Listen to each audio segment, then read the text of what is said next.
From UFOs to psychic powers and government conspiracies, history is riddled with unexplained events. You can turn back now or learn the stuff they don't want you to know. A production of iHeartRadio.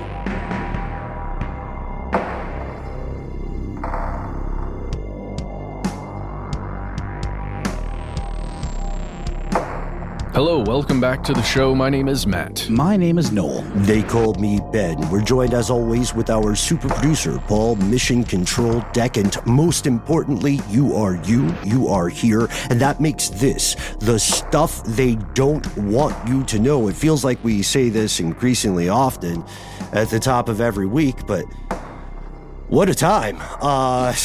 China is launching AI satellites. There's, here in our fair metropolis of Atlanta, a former president is going to court, doing a little law and order thing on RICO law.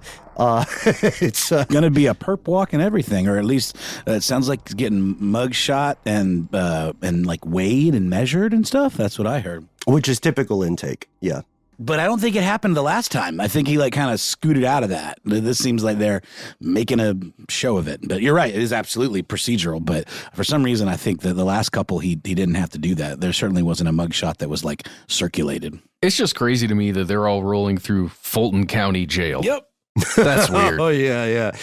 For anybody who has had the distinct displeasure of considering Fulton County lockup an alma mater, non-consensually, you'll understand it is not a super fun place, and it's also hilarious, regardless of your political ideology. It's also hilarious that this country, for more than 200 years, never thought, can people run for president when they're in trouble? Anyway, that's a story for another day. That's the news you get everywhere you look, and that is not what Strange News is about. This evening, we are going to travel to the moon in hopefully a quite inspiring, if imperfect way. To the moon! We are going to look at some breaking news that will have a lot of questions that I imagine will not be answered by the time this publishes. But before we do any of that, we had an excellent conversation off air, and and Noel, you hipped Matt and I to something that I had not heard about. It's a blast from the past. It's maybe we should start recording our BS sessions before we roll. But Fyre Festival, didn't we talk about how long ago did we talk about this? It was 2018, I think, is when the hubbub was hubbubbing about that one, and since then, I think we've been gifted with two competing documentaries on the subject. I think one was Netflix and one was Hulu, and there was debate as to which one was better. They're both pretty good, all chronicling the misadventures of one Billy McFarland and also one Ja Rule. Remember Ja?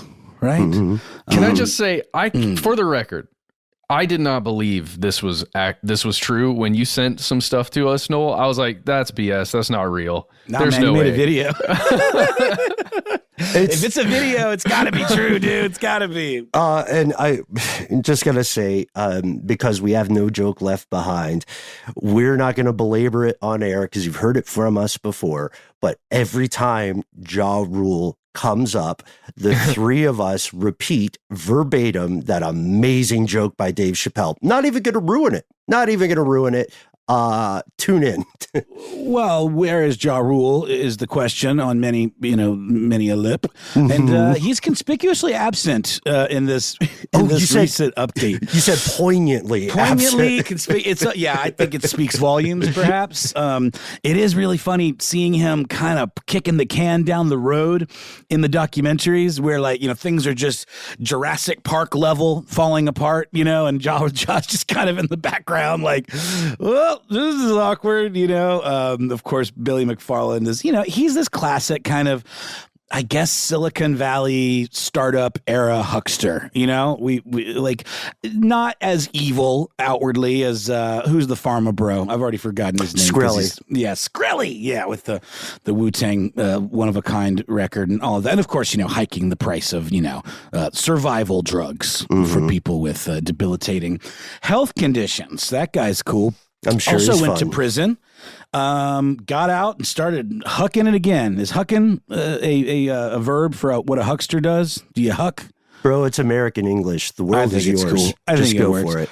Billy McFarland, though, he went to prison for a while. I want to say it was at least a handful of years, maybe even as many as 6. I feel like the thing happened and the documentaries came out, but they were those like fast-tracked kind of documentaries. And, this is a festival, by the way, about social media influencers. And so there's probably a lot of video, a lot of footage around that they were able to just pull off the internet. I feel like a lot of the footage in those both of those documentaries was in the vertical format.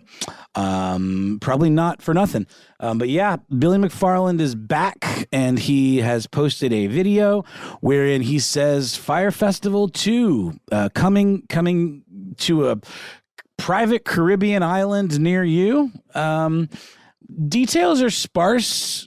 Some of the artists that were associated with the first one were like pretty big, like folks like Blink-182 and the Migos and a couple other names that I'm forgetting, but no Major lineup. Lazer. Major Lazer. Okay, no lineup announced as of yet, but apparently tickets are already on sale and they're not doing like too bad. And they're tiered tickets, so I think the first batch is in the $400 range. And I think one of the big things about that first Fyre Festival were the tickets just in general were very, very expensive. They were like prohibitively expensive. This was like a status thing, So I think they were, over $1,000 for maybe even just the like basic tier tickets. And, as is often the case for conferences and festivals and things like that, there's always an early bird special of some, kind. This one seems a little bit on the desperate side in terms of compared to like what they were asking the first time around, which is understandable. In case you forgot, I compared it to Jurassic Park because it was just like, all the fences went down. The monsoon came in, and the velociraptors were running wild, gutting social media influence. That didn't happen, but the first two mainly did, and there were meals of like that looked like rations. They looked like wartime rations. There's famous pictures of like the crappiest, saddest cheese sandwich and wilted salad that you've ever seen that made the rounds. Back in those days back in the glory days of Fyre Festival 1.0. What we do know is that Billy McFarland did come out with a video, and the quote speaks for itself, honestly. I'm just going to read it because it's pretty good. Let's see. He says the following in this video. It has been the absolute wildest journey to get here. And it really all started during a 7-month stint in solitary confinement. I'm sorry. I shouldn't laugh. It sucks. That sucks. Solitary is awful. And we know it's a very brutal and inhumane thing. What is funny, though, and I can't help but laugh at this. You know why he was in solitary, you guys? Why was he in solitary, Noel? For podcasting. What? Yeah, for like trying to podcast from prison. That's apparently against the terms of his confinement. Sort of like when a hacker, isn't allowed to touch a computer for like 10 years. I guess this guy isn't allowed to do a podcast or, touch social media. Obviously, that's not the case now that he's out, but that's very weird. In prison. Yeah, that's what I heard. How is that not a violation of free constitutional speech? Rights? Yeah, I agree. And I did hear this secondhand. It may have been a joke. I sure hope it's true. So take that with a grain of salt. Okay. But that is what I had heard. Just to make a connection here, I was reading about the indictments going on, with former President Donald Trump and a lot of the people that are allegedly involved in that election scheme here in Georgia. One of the points of the bond agreement for former President Donald Trump to be, not kept in a jail right while he's going through this stuff is to not communicate with any of the other, quote, co-conspirators via social media.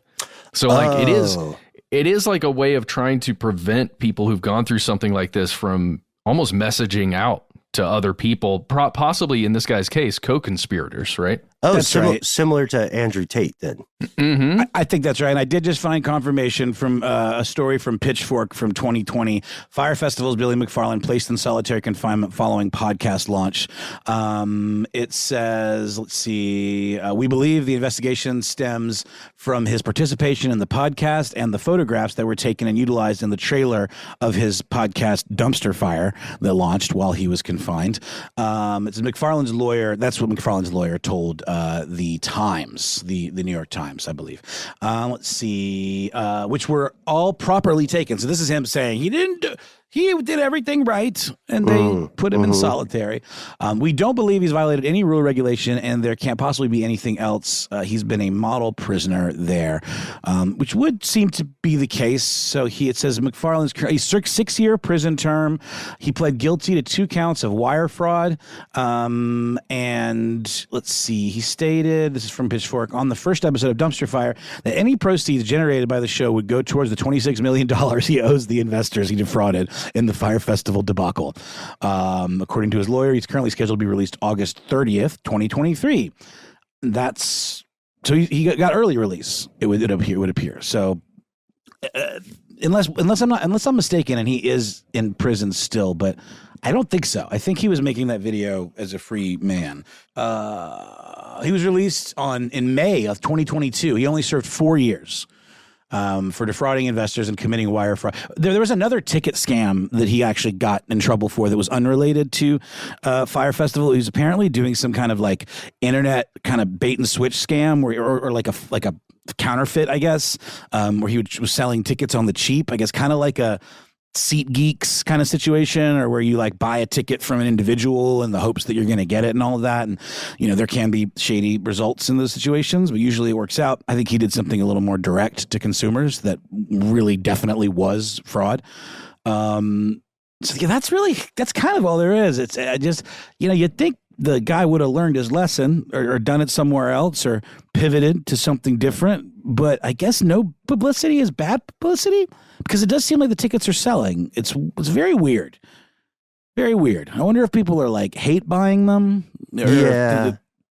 It's like be a part of something. I don't know, man. It's weird. It's social media as well, right? Like to your excellent point about the earlier instance of Fyre Festival, a lot of people were posting and I guess engaging in the dopamine casino. So if we think about it that way, there may be people who are signing up with the cynical expectation that things go wrong again, and they can be the first accounts with those vertical videos of those just atrocious sandwiches. Those are like worse. They're like jail level sandwiches, the way they look. Exactly. No, and you're right. I mean, to the point of no publicity is bad publicity, that typically is the case for social media folks. I mean, even just to be associated with something they know will be a storm of some variety is just going to boost their profiles. And they're not necessarily like culpable or anything. I think they just see that this is like, maybe they just see what's coming and they're like, oh, this will be an opportunity. Or maybe they're just blissfully ignorant and think this is going to be great and that he's reformed and he's obviously going to do a great job this time. There were 6 sequels to Jurassic Park, by the way. So if not more, I think I just pulled that number out of the air, but quite a few sequels to Jurassic Park where they figured out a way to keep doing it, even despite, previous results. So, yeah. I mean, it makes sense. Humanity, even before social media, even before the invention of the car, people always slowed down to watch an accident. You know what I mean? So that fascination may be part of it. But to be honest with you, here's hoping it goes better. Here's hoping everybody has a great time. I want to take accountability and be absolutely honest here. When you were talking about a Caribbean island, Noel, I lazily searched the internet for Fire Island, and that is a very different place Just That's an giving awesome everyone a place. heads up. That's not related to the festival. That Fire Island is spelled with is the regular way, right? If I'm not mistaken. Yes. It's spelled with a Y because it's extreme. It's edgy. You know, that's how you know. That's all I need to know. You got a funny letter in there? I'm there. Put me in the game. I'll be in the front row playing with the pigs. That was another thing too, guys. And then we'll move on. In the initial I guess marketing materials for Fyre Festival 1, it was like a Club Med vacation video. It was like, like Sandals Caribbean resort and it was like, and the island is inhabited by these lovely pigs that like swim and will play with you on the beaches.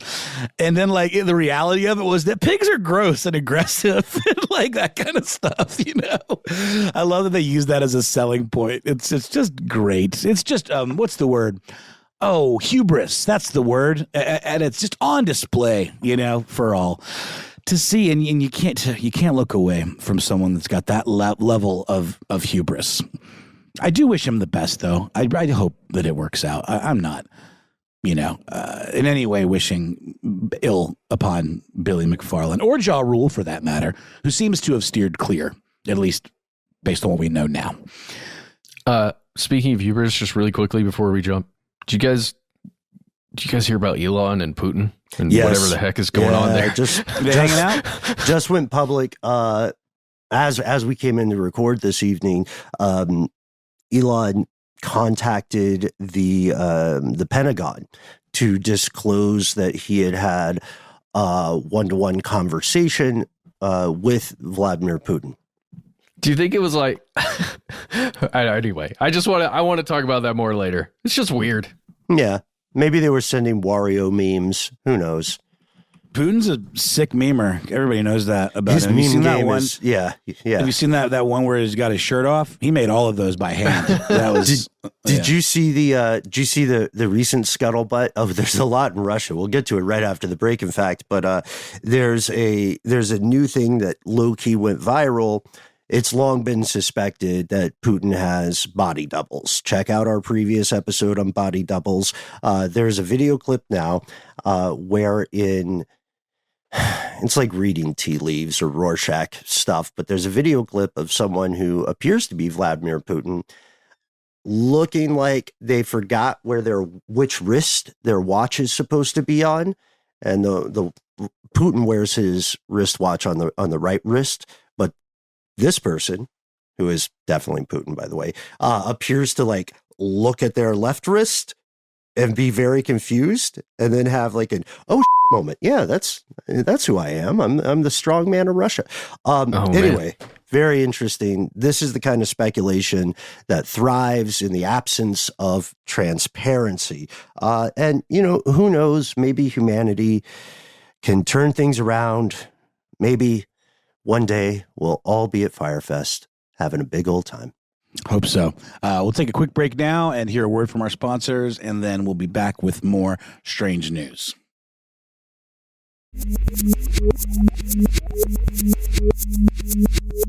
And we have returned with what is breaking news. We alluded to this at the top of the show. We have spent some time since the conflict in Ukraine, which really began way earlier, right, with the taking of Crimea.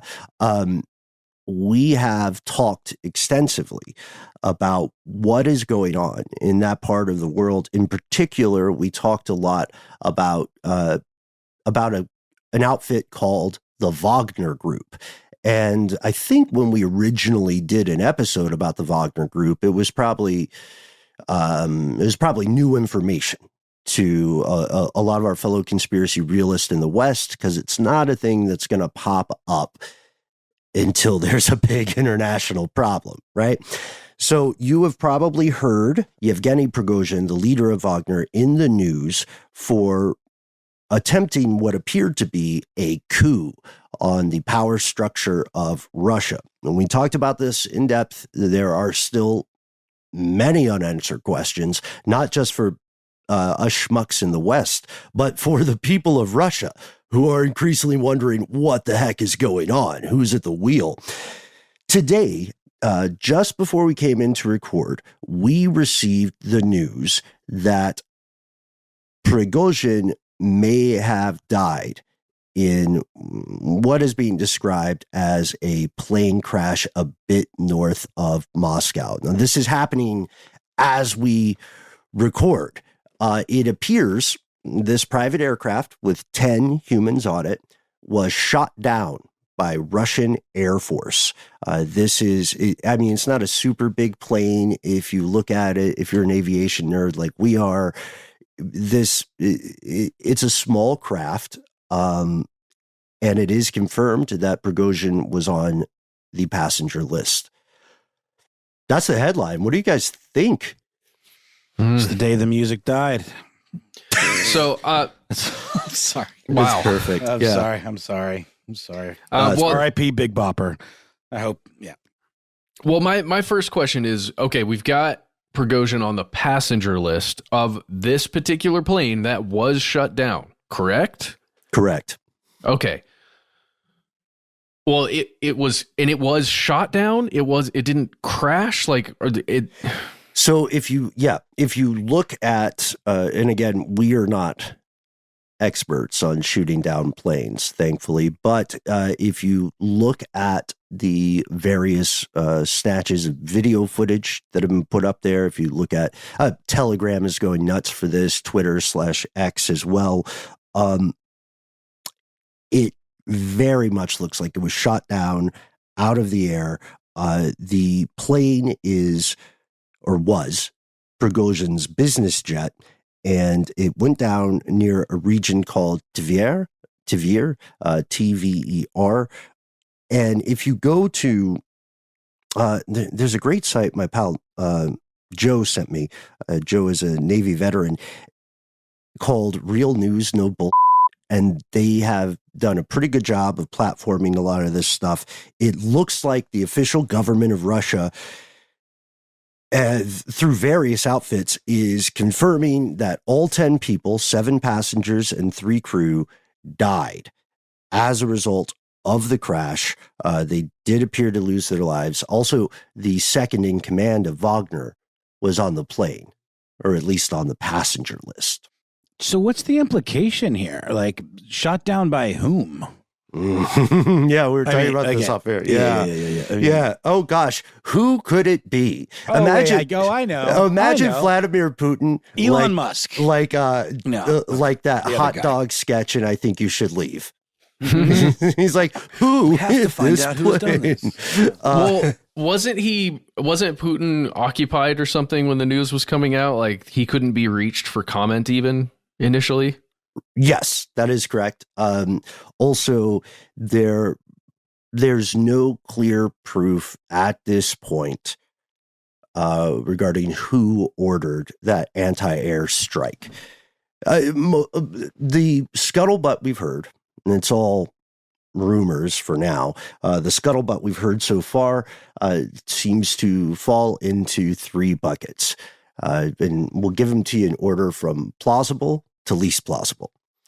The most plausible answer is almost always going to be a simple answer.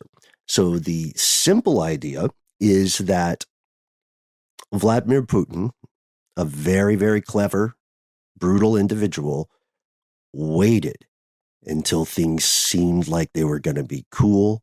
And then, you know what I mean?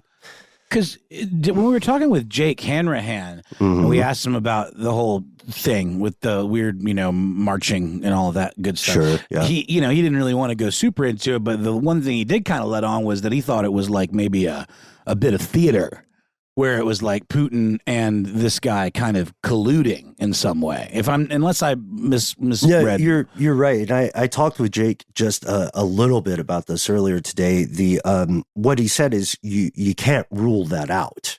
You can't rule out that possibility because, again, so much of the internal affairs, it's a black box. The second theory going right now is that the plane was shot down, but maybe not on Putin's direct order, maybe on the order of the Russian Minister of Defense, who is one of the guys that Prigozhin and Wagner were very beefed up with, because Wagner, if we recall, was often complaining that they were given the short shrift by the proper Russian military.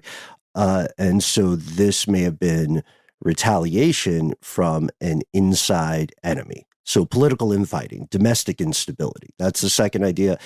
The third idea, I'm so excited to talk with you guys about this one. The third idea, the least plausible, is that there is some 4D chess going on, to that point about political theater, and the idea that Prigozhin may have faked his own death, may have committed pseudocide.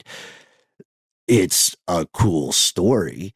As we know, it is extraordinarily complicated to successfully fake your death in the modern day, even if powerful forces aren't looking for you. What do you guys think about those theories? You think this guy faked his own death? I guess that would presuppose that Putin was really, really, really, really seriously after him, right?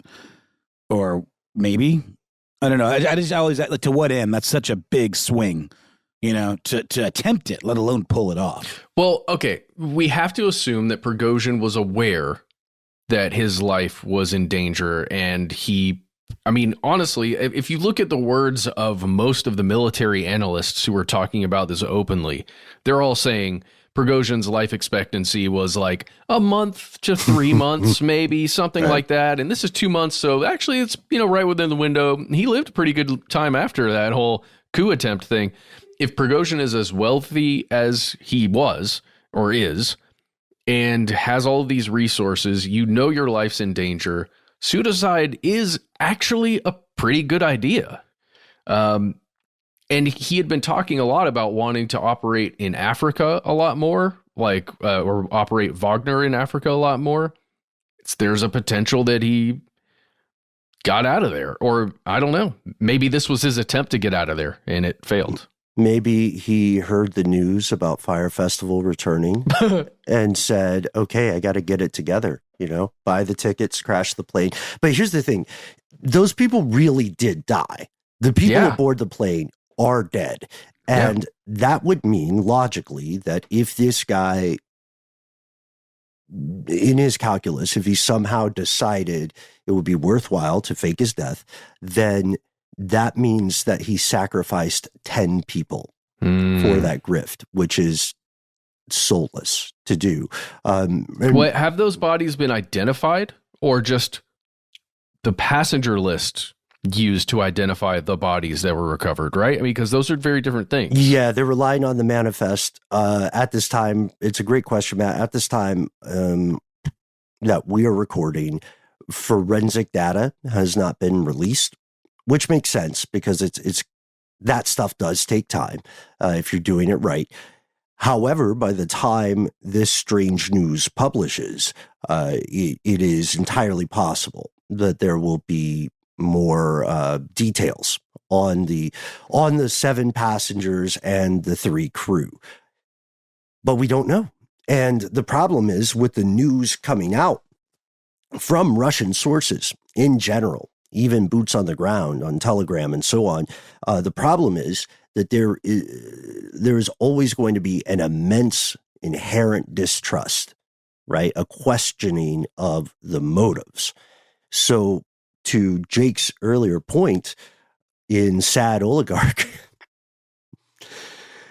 it's really tough to confirm these things. Remember, Jake was telling us about him and how he and his partner on the show had to go to Russian sources and then had to parse through on a granular level, not just the language used, but also the, what's a good way to say it, the possible motivations of the people propagating that information. So right now, I'm going to be really honest. Everything we've learned about Prigozhin does indicate the world would be a more stable place without this individual in this position of power. It might remind, there are nationalistic forces in Russia that see him as a hero, right? That see him as fighting against a corrupt power structure. But we also have to remember this guy is pretty close to Judge Holden in Cormac McCarthy's Blood Meridian. He is sort of war personified as an individual. And as such, there are some organisms that simply have to be put down for the greater good. And I am completely aware of how dangerous and slippery of a slope that statement is. But he's a rabid dog. I can't put it any other way, man. I mean, what do you guys think? What do you like? Is this a guy ideologically who would quit his bloody profession and go open a record store? Go open a hipster donut shop? I think not. I think this guy is all gas, no brakes. But if he did indeed die in that plane crash, other innocent people died as a result. There's not really a good guy in this story. I don't know, man. I feel like I feel like in 3 weeks, or maybe even as much as 2 months, no one will care. I give it 1 to 3 months. 1 to 3 months, that's your window? I give it a fortnight's time. Ben, what were the place bets? What was the thing about a second plane? Okay. Oh, no, a second. That throws everything into disarray. All right. So I went on Twitter talking to our fellow conspiracy realist, and let me just read some great responses. So I was trying to be very objective, open-ended, and fair. I said, the Wagner speculation is nuts today. Does anyone have a theory on Prigozhin? Our pal Mike said, I'm going with a small pointy thing doing about Mach 3. Multiple people said, yeah, he was taken out. Putin killed him, obviously. And then I started to dig a little bit more and got some crazy news. A shout out to War Monitor. They show that Prigozhin had apparently a second aircraft that, as of about an hour ago, as we record here in the U.S., was maneuvering over Moscow and safely landed. Okay. Mm-hmm. But we may return to this again. We want to be very fair and objective and acknowledge that more information will probably come out. Very few people know the truth at this point, and hopefully it will not always be stuff they don't want you to know. If you are looking for a little bit of light in the darkness there, then we can confirm that Russian authorities have, quote, opened a criminal case on the violations of the rules of traffic safety. Cool. Regarding the plane crash? You got to have rules, right? So they're like, hey, we're gonna look into this. We hear you. And speaking of flight, we never want to leave you on a really down note, folks. We'd love to hear your thoughts on this, of course. 1-833-STD-WYTK, conspiracy at iHeartRadio.com. But before we end, we have one more sort of thematic narrative to explore. It's quite exciting. Since we're already in the sky, let's go a little further up. We'll be back after a break.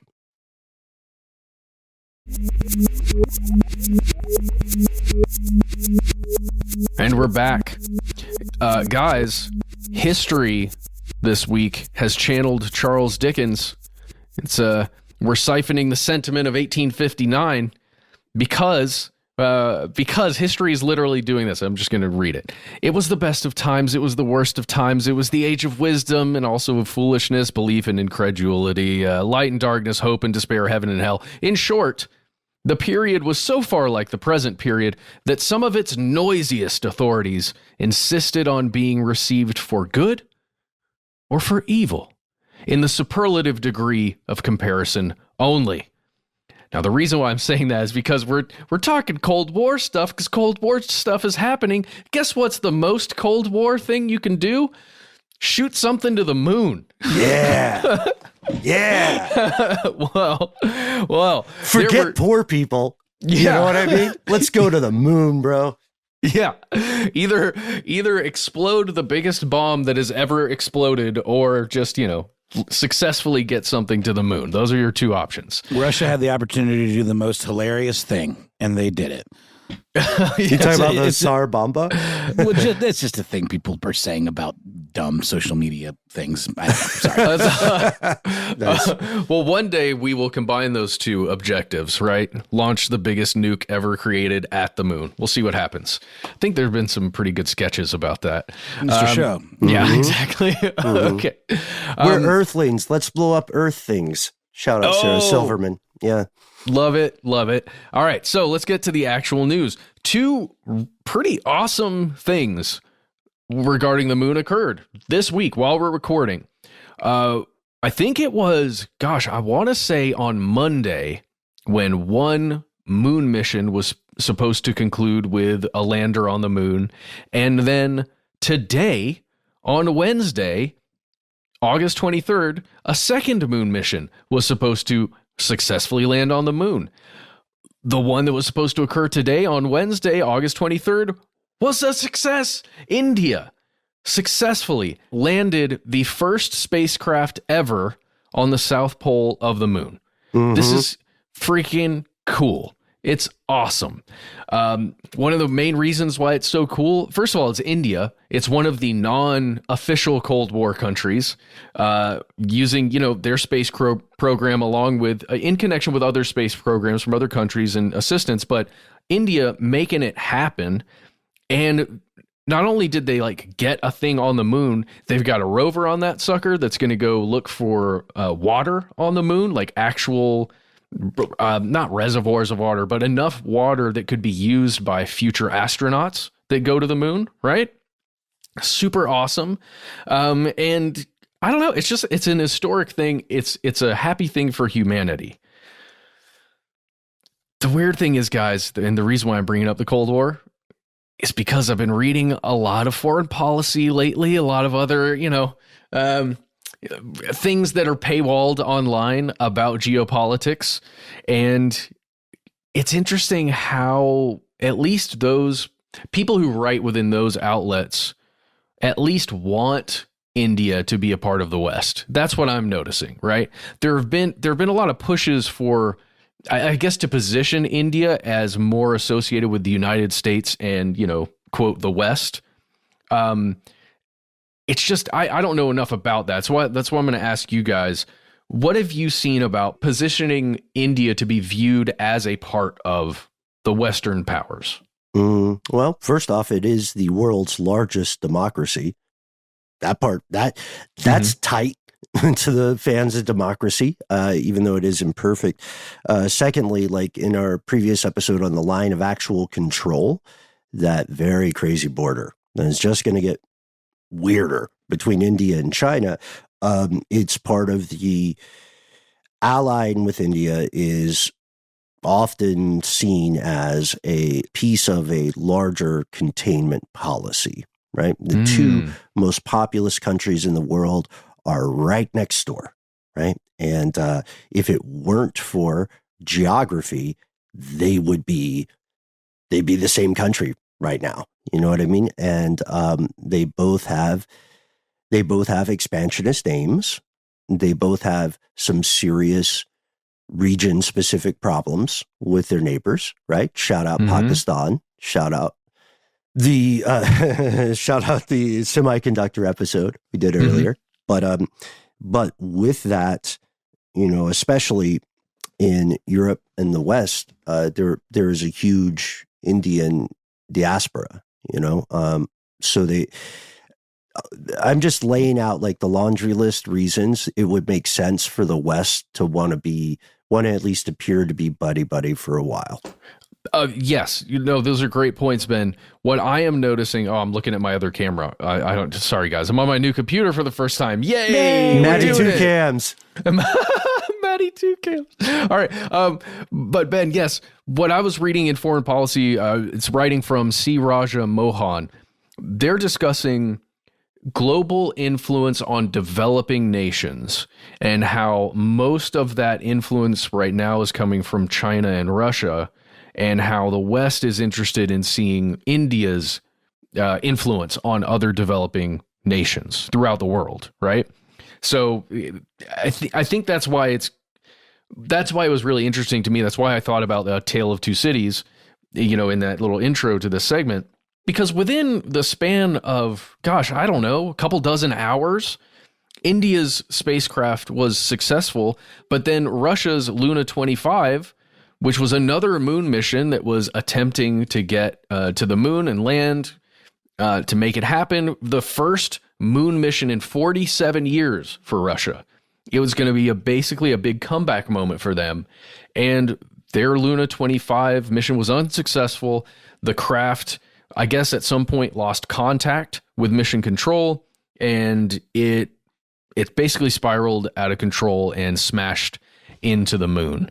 I'll give you the quote from Roscosmos, who actually made the mission occur. Quote, "The apparatus moved into an unpredictable orbit and ceased to exist as a result of a collision with the surface of the moon." Which is just a great way to say the thing. Like, it was not good, but it ceased to exist. God, such a good phrase. But I mean, and again, that's honestly really sad for science. It doesn't matter how you feel about whatever geopolitical stuff. It stinks. I wish, their moon mission would have been successful. They were also targeting kind of not the same, but a very similar region of the moon that India was targeting. And again, it's at least on the surface, it's missions to push forward the abilities for other astronauts, cosmonauts, doesn't matter where they're from, to go to the moon, to perform science, to hopefully use it for the betterment of humanity. The problem is, and the reason why it's a Cold War thing, it's because you can use the moon for other stuff. It doesn't matter what, treaties you've signed historically. Well, but also, like, the moon doesn't belong to any nation, right? Isn't that a thing? Is that agreed upon? Yeah. Is that codified? I think it is, right? Yeah. Yeah. And everybody will continue pretending that's the case until the rover hits the lunar road. I mean, that's really interesting that we're talking about Roscosmos in particular. The chief of this outfit, Yuri Borisov, and again, I love the point you're making there, Matt. Scientists are scientists, right? They're a nation of their own, and they are doing stuff that's often unappreciated. Failure is part of good science. I would argue it's one of the most important pieces. So this official, Yuri Borisov, said something that was really interesting. First, he says the usual stuff. We have to go to the moon. We got to do science. We, as a civilization, should try. But he speaks a little bit to the earlier point you're making, that the moon is a multi-use thing, right? It's a launching point potentially for other missions into the solar system. It is also, per our pal Yuri, of a practical value because, of course, the race for the development of the natural resources of the moon has begun. And in the future, the moon will become a platform for deep space exploration, an ideal platform. Yep, an ideal platform for a lot of stuff, and it's got a lot of helium. Woo, let's go. And other things, right? It's got all kinds of stuff that corporations want to mine, just like the asteroids and stuff going by and all that good stuff. But guys, you have to be careful what you're reading about this stuff. Depending on the news source, it's feeling like propaganda. If you're in the West reading about India and Russia's moon programs and these launches, you're going to get very different stuff. And the way verbs are used, the way it's positioned as like Russia's massive failure and Russia will never get back to the old Soviet ways. And then to, oh my God, India did the best thing ever. It's amazing. And we're so excited for it. And it's just, I'm sure if you're not in the West, you're getting other slightly different reporting. And it's just the phrasing, right? It's all about positioning. And in my mind, at least, and I think in our minds, it's just kind of stinks that one of them was unsuccessful. Mm-hmm. Yeah, man. I mean, people worked really hard on this, and I think it was on this show that we collectively learned and got our heads around just the impossible, labyrinthine math required to just get something out to the moon. The moon is far away. And, what? But it's right there. It's right there. There's a man in it. Mm-hmm. Reach into the sky and pick it right out. No, I know. And according to some out of context Buzz Aldrin quotes, we never went there, man. Ooh. Buzz, go home. Quit talking out of school, man. Yeah, in space, no one can hear you vibe. Anyway, like that makes no sense. It just sounds cool. It's like at the end or beginning of whatever mixtape we do. But what I think is key here to remember is that it's going to continue, right? The most powerful forces in human civilization currently consider long-term lunar presence a certitude, which means they are going to pour more and more money into it, right? And there is a certain level of attrition expected. There will be failures. The math is just crazy. There's so many variables that you cannot control for.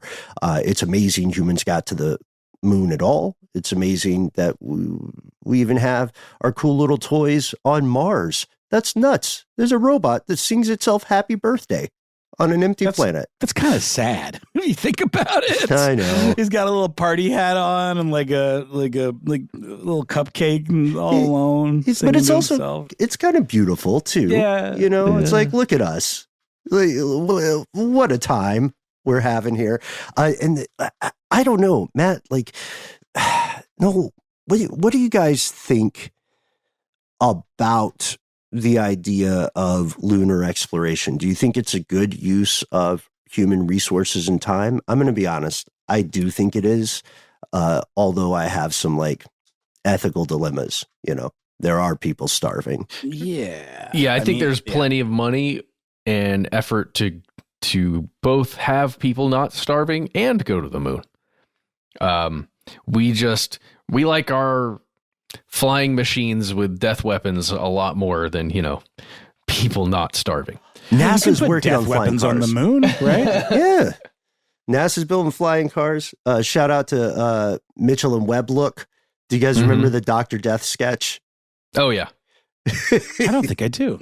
I'm going to send it to you after this. You'll love it, man. It's great.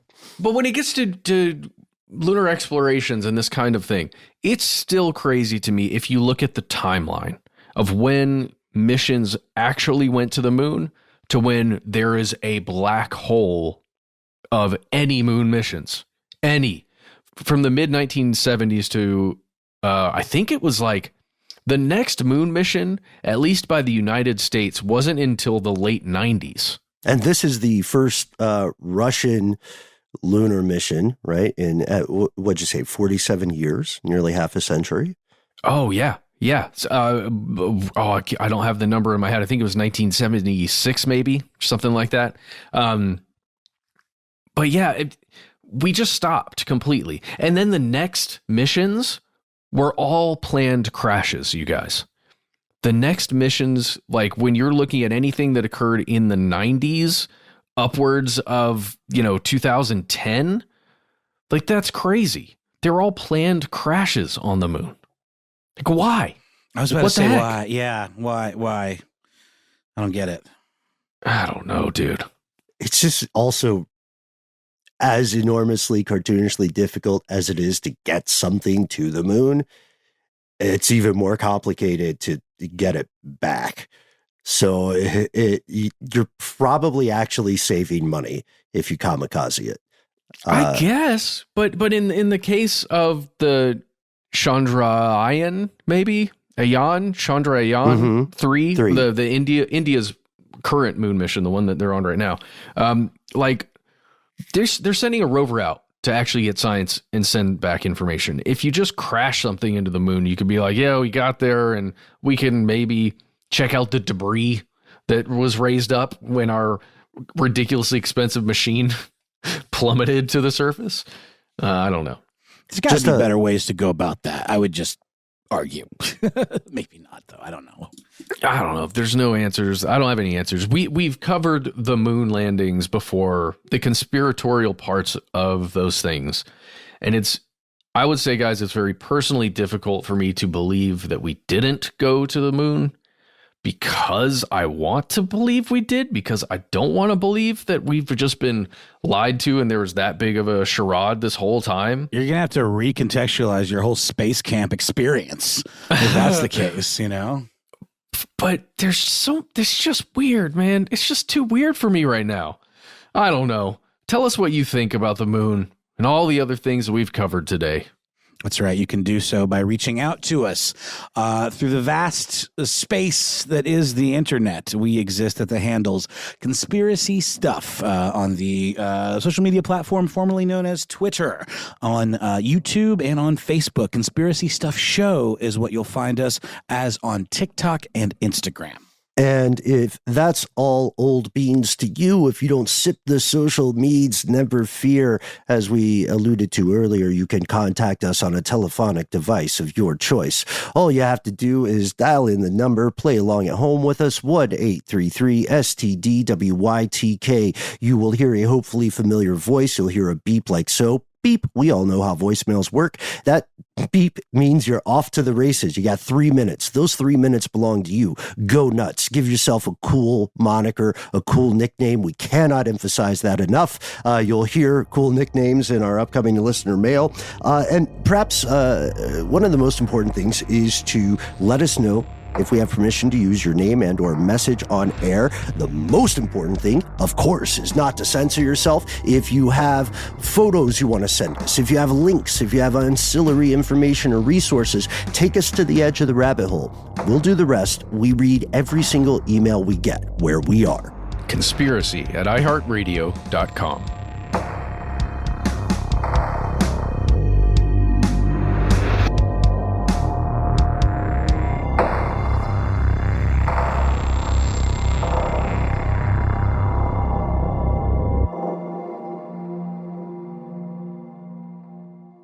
Stuff They Don't Want You to Know is a production of iHeartRadio. For more podcasts from iHeartRadio, visit the iHeartRadio app, Apple Podcasts, or wherever you listen to your favorite shows.